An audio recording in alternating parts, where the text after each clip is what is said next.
bulb tester mga boss, para sa kanang pag-ayos sa mga appliances na gusto natong ayuhon.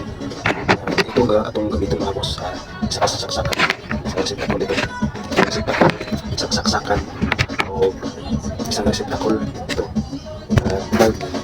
bulb si mga boss. Tingnan niyo mga boss kung paano natin gawin. Ang gagawin natin mga boss, ito dito lang siya ilagay dito, binutasan ko na mga boss dito na sa dyan, ito ilagay ko. I-connect lang natin dito yung isa mga boss dito sa reseptacle. Ito mga boss, tingnan mga boss.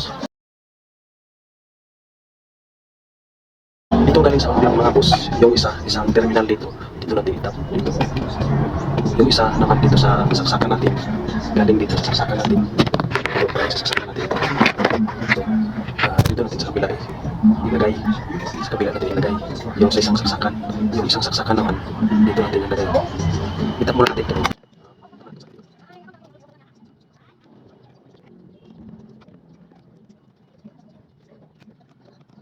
Tapos sa mga boss, ito natin ilagay. Tapos yung isa dito, isang saksakan dito naman dito. Lagyan natin ng stick glue mga boss para lumikit siya yung outlet natin na nilagay dito. Tapos natin idikit yung outlet mga boss. Ilagay na natin ang wire dito sa receptacle.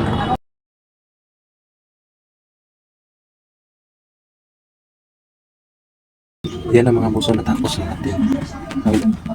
Yan yung isang natira mga boss, dito natin ilagay sa saksakan o sa receptacle. Yan o, dito ang saksakan niya mga boss. Yung isa dito nakakonect sa outlet, yung isa dito sa receptacle. Sa receptacle naman, yung isang wire niya dito sa saksakan. Yan lang kasimple mga boss.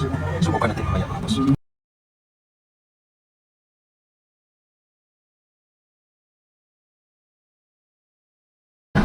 Lagyan lang muna natin ng takip mga boss para matibay siya. Tapos ibutasan lang natin itong takip para mailabas yung wire para sa receptacle. Tanggalin lang muna natin. Yan, may butas na mga boss. Labas lang natin yung wire.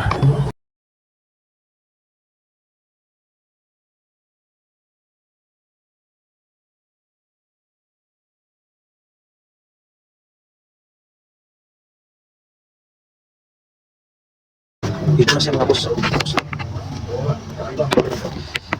Test mo natin mga boss kung hindi ba siya.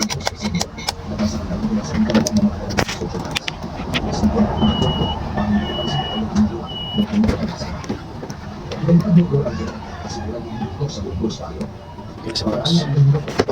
Dapat mga boss 100 watts ang gamitin dito.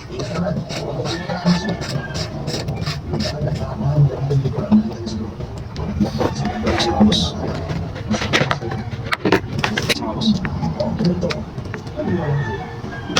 Ito mga boss. Dito natin isaksak ang ayusin natin. Kapag malaman natin mga boss kung short siya, yung appliances na isaksak natin dito, yung ilaw ito. Tulad dito mga boss. Dito mga boss i-short natin siya. Ito.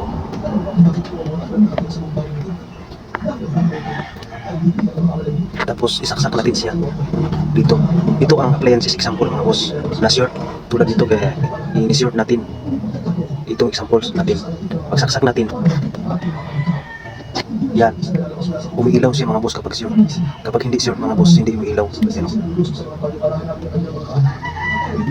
Kapag okay ang appliances mga boss, walang short, natin hubarin ito, hindi natin i-short. Pagsaksak natin mga boss, hindi yan umiilaw. Yan, hindi umiilaw mga boss kapag walang short. Ito ang purpose natin dito sa ginawa natin mga boss na bulb tester. Thank you mga boss. Itong ginawa.